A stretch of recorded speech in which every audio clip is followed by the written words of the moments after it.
What's up, everybody? It's your boy Al. It's been a while since I've been on, but in light of the death of my friend and alumni, Jack Yates' homie, Big George Floyd,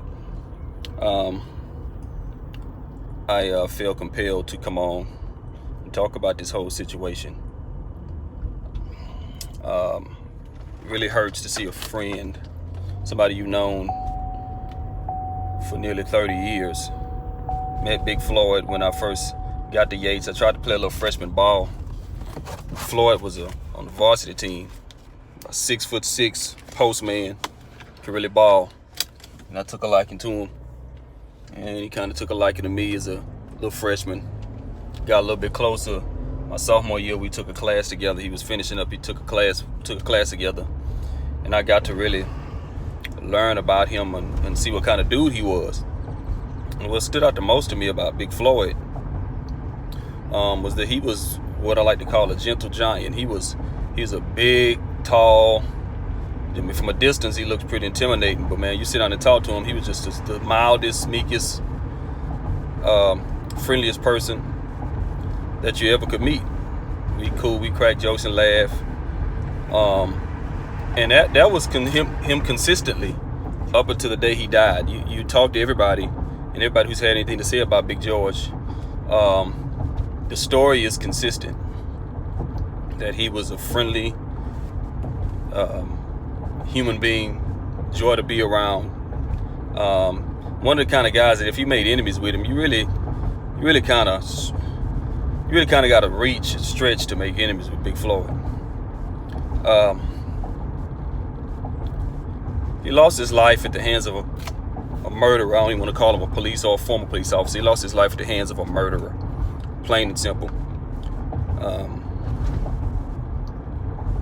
I haven't watched the video. I've only watched bits and pieces of it, but I refuse. I'm not going to watch a friend and a homie die. I'm not going to do it.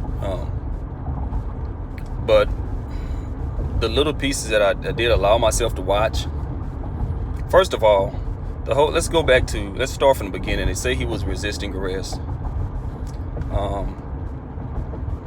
Which, when you look at the video, and I said it before the video on a Facebook post, that's probably not true. But if you know Floyd, Big Floyd was about 6'6", but I don't know, maybe now as a grown man, in his 40s, probably about 230, 240. And when you look at the tape and you see the cop who had him in handcuffs, it probably isn't a case of him resisting arrest. But if you know anything, if you've ever been handled by the cops, had any interaction with the cops, have you put in handcuffs, anything like that, especially as a black man, then you know what the cops like to do is they like to toss you around and kind of handle you, like grab you by the arm. Even once they handcuff you, grab you under the arm and yank you here, yank you there. And Floyd was a big dude. And dude, probably because he couldn't do that, just because you too weak to move somebody doesn't mean that they're resisting arrest. Just because you're too weak to throw somebody around and yank them and they fly over here and yank them and they go over there, doesn't mean they're resisting arrest. It just means that you too weak to move them. He wasn't resisting arrest. And knowing that he wasn't resisting arrest, how did it end up with 4 cops having to handle this situation? Why did you have to get him on the ground in the first place? Why is it, okay, you got the man on the ground, you got the man in handcuffs. Why is it all of a sudden a thing now where black people have to end up on the ground to be put in handcuffs, or once they get in handcuffs? I've been arrested for, tickets or whatever. And it was put your hands on your car, put your hands behind your back, get in the car. It's that simple. So when did that change? Why is it now get on the ground, put your hands up? What is up with that? Particularly for black men. Now, I'll say this. There is an underlying issue when it comes to black and white relations, when it comes to police officers, particularly white police officers, particularly in rural areas. I live in Houston, Texas. And one thing I do like about Houston, Texas is even though our police officers and our police department have their issues, our law enforcement have their issues, one of the things that we don't have is we don't have a lot of what happened to Floyd happening in Houston. And one of the reasons why that is because Houston is such a melting pot. There is no place you can't go. There's no place you can go and not see black people or people of color. We in Houston, it's not, white police officers don't have preconceived notions about black people and how we act and what we do, because white police officers see black people day to day, not just as officers, but just as functioning human beings. Now, we have predominantly white neighborhoods and predominantly black neighborhoods, predominantly Hispanic neighborhoods, just like any other city. But in everyday functioning life, there is no such thing as whites and blacks not being together. You can't go to bars, social events, social gatherings, sporting events, restaurants, concerts, walks in the park, anywhere, and not see racial mixture, diversity. So as a white person, even if you're a white person and you're a cop and you're off duty, 9 times out of 10, you have some social functioning with people of color. And so when you have to police people of color, you're not stricken or shaken or in fear of your life, because you know black people, you know Hispanic people, you kick it with them, you hang out with them, you play ball with them, you play cards with them, you do these kind of things. You go to the mall and the movies and you see black people and they not acting a fool and creating a ruckus, giving you the freedom to create this preconceived notion about how black people act. You go to fancy restaurants like Vic and Anthony's or Perry's or any fancy steakhouse or seafood house, and you see social, civilized black people dressed well, sitting there, behaving themselves. And so you don't have the lens to form these preconceived notions about black people being animals or all this foolishness, because every day in life in Houston, Texas, you see black people every day, black mayor, black lawyers, black doctors, black professionals, black athletes. And so a police officer in Houston, Texas can't roll up on a black person in fear of their life, because you see and hang around black people all day. The problem comes when you have white police officers who have no functioning relationship with anybody black, and they get out of their all-white home and their all-white church and their all-white social circle and drive to an all-black part of town and try to police people they have no interaction with. And when you have no interaction with black people as a white person in rural America, guess where you get all of your knowledge about black people? From the TV and from the news. And can I tell you something? That's a horrible place to have a relationship or to get to learn about black people, on TV shows and on cops and on the news, because they'll always try to paint us in a bad light. And so you have this constant excuse of, I was in fear for my life.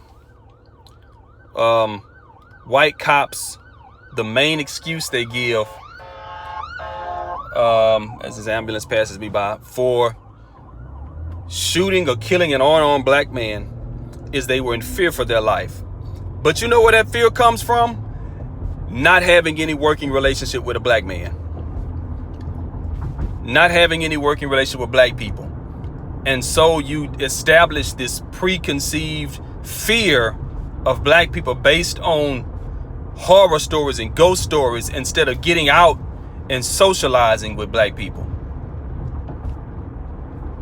I go to black barbershop, and I used to go to one, and there were white cops who would come in and sit down and just talk sports with us. And when it came time to police somebody in that area, they wasn't shaking and wasn't in fear of their life and had to pull out their gun the first chance they got, because they were around these fellas every day.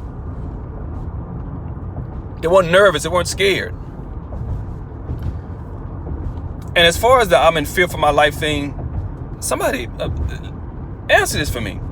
If we're so violent as you feel we are, if we could have a gun, even though in any situation where an unarmed black man has been killed, there has never been one. If you're so in fear of your life for what we might do, why is it that there has never been a retaliation, a black retaliation, on one who kills black people? For example, the young man who was killed jogging in his neighborhood. There were black people outside of the killer's house, and you know what they were not doing? They weren't tearing down his stuff. They weren't going in with guns trying to kill him.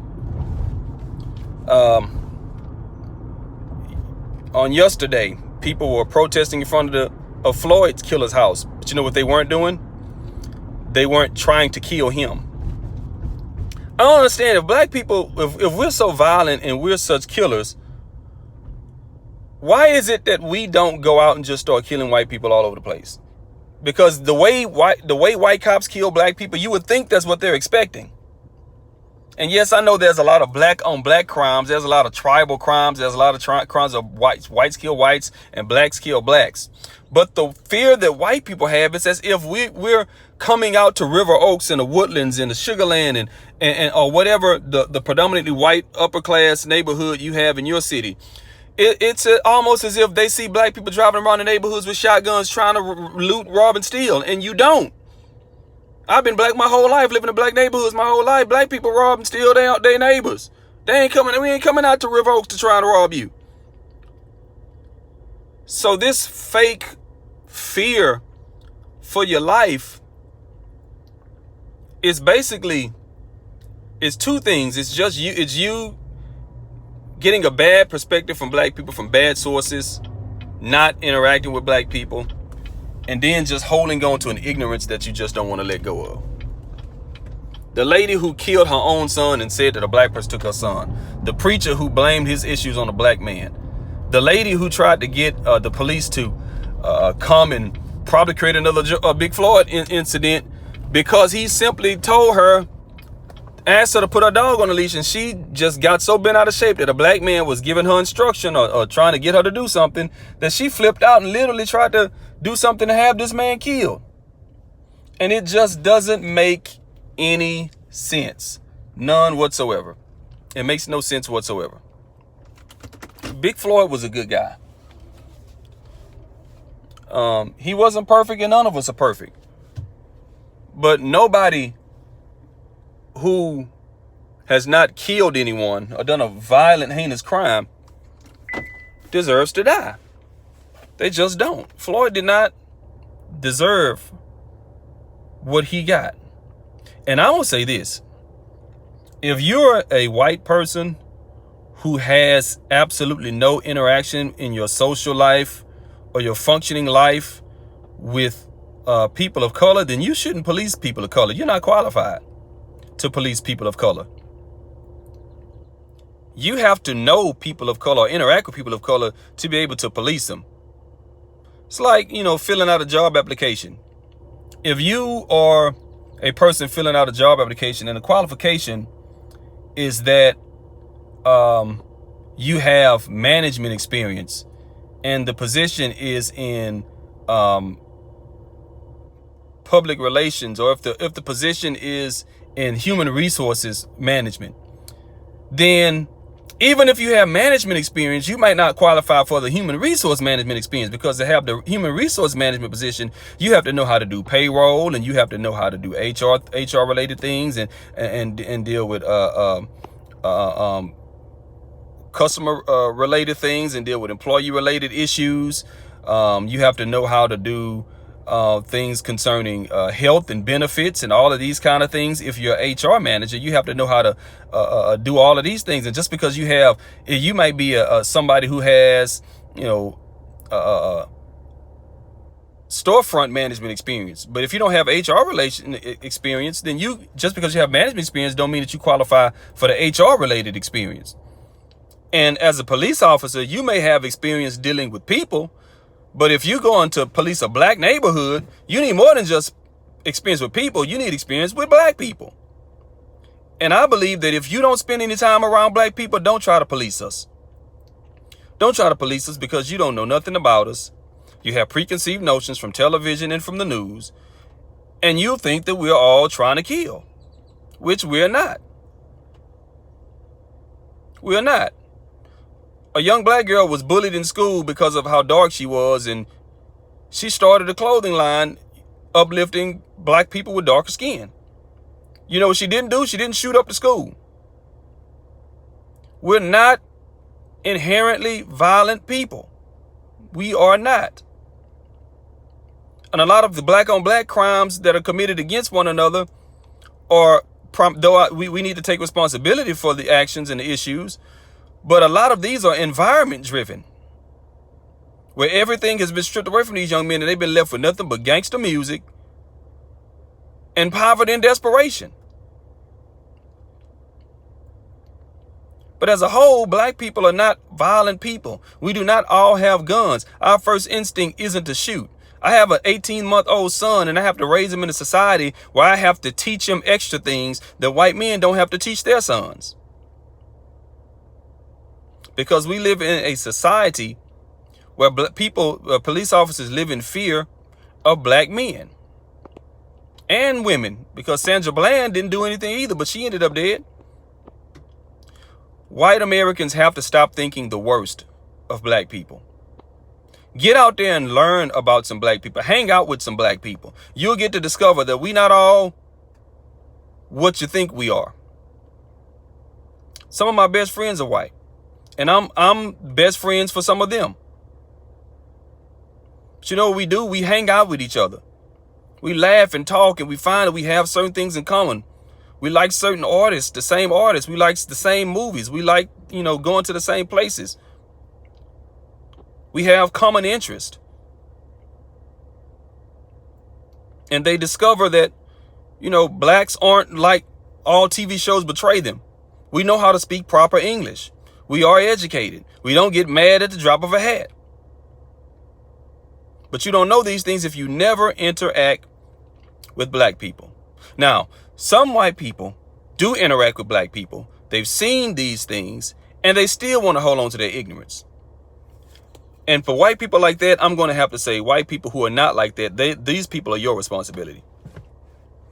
You need to check your fellow brothers and sisters who are white, who hang around black people, who work with black people, who are in environments with black people where they should be comfortable around black people, and they still want to create a ruckus just because they simply don't like black people. To my white brothers and sisters who know whites like this, who have this mentality, you need to check them. If you're a good white person, you're not racist, you say there's not racist bone in your body, you don't see color, well, check those who do have racist bones all over their body. Now, I'm going to say this to my people. I'm seeing, unfortunately again, riots, people looting, supposed to be protesting, but they're looting, stealing. And my wife made an observation. She made an observation. She was watching a demonstration for George. And she noticed that there were a lot of women at the forefront with bullhorns and taking charge. And I'm going to ask the black community, when did that happen? Where are the black men? Where are all our brothers to take charge? Why? And that is a common thing. I see a lot when I see a lot of black protest for social injustice against black men. I see a lot of black women taking the lead. Where are our brothers to take the lead and to say that we're not going to take this anymore? The unfortunate reality is that a lot of the black brothers are not taking the lead because they, in the background, robbing and loot stores. Black people, that's not the answer. George's death isn't an excuse for you to get a new TV. George's death is an excuse for you to go and rob a store and get new speakers.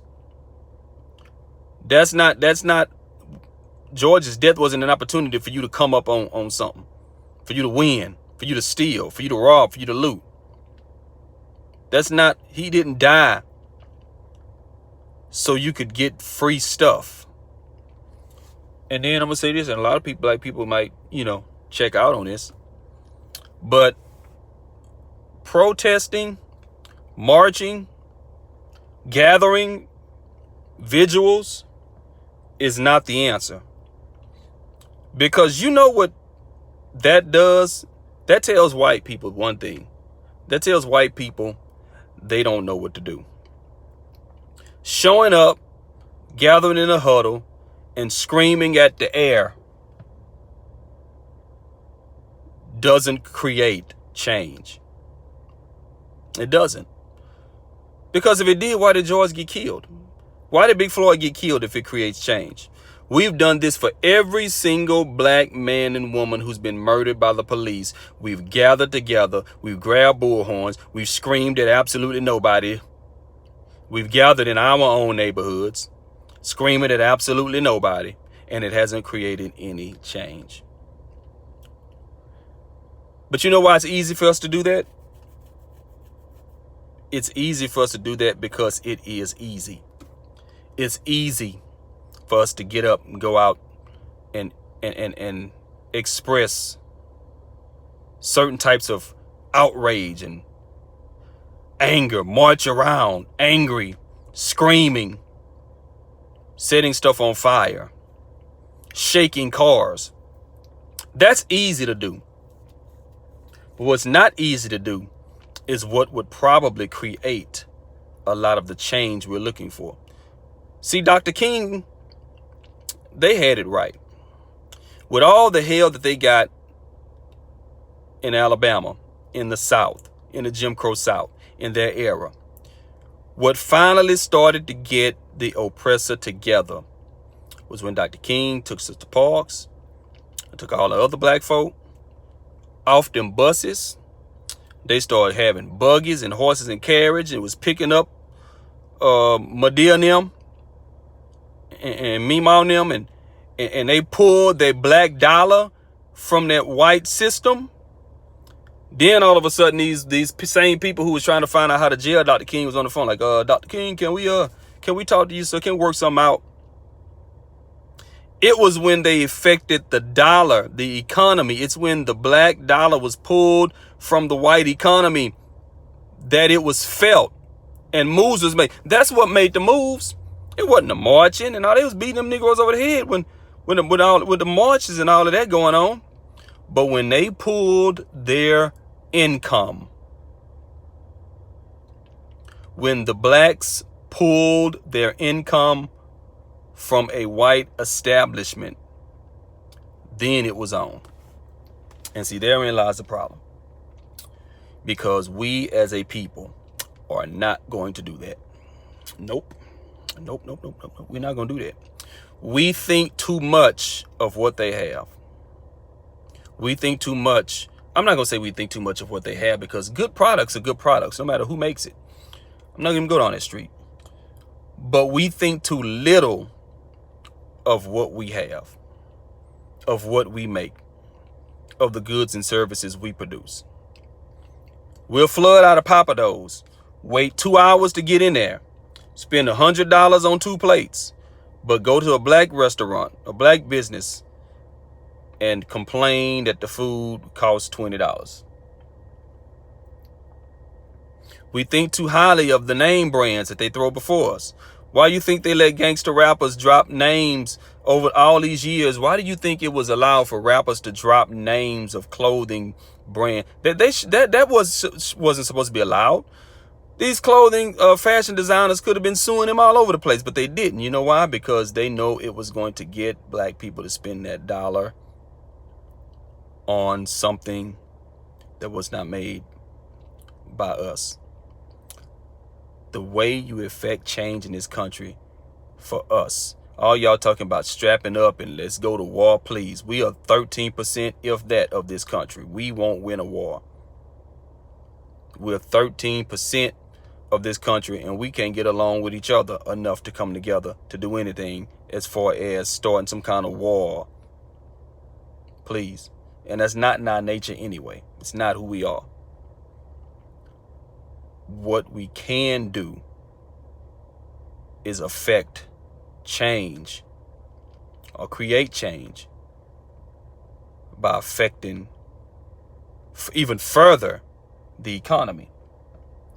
Stay out of Papados. Stay out of establishments that are not owned by people who look like you.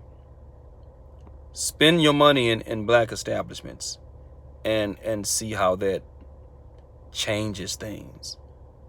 See how that creates change. This man still hasn't been arrested for killing Big Floyd. But you let restaurants that used to seeing a bunch of black people all of a sudden become ghost towns, or businesses. I mean, everything's really a ghost town right now. It's coming back, but when it does come back, you let us start taking our dollars and reinvesting them into our communities. Watch what happens then. March protest, raise your fist, stomp around, turn over cars, set things on fire all day long.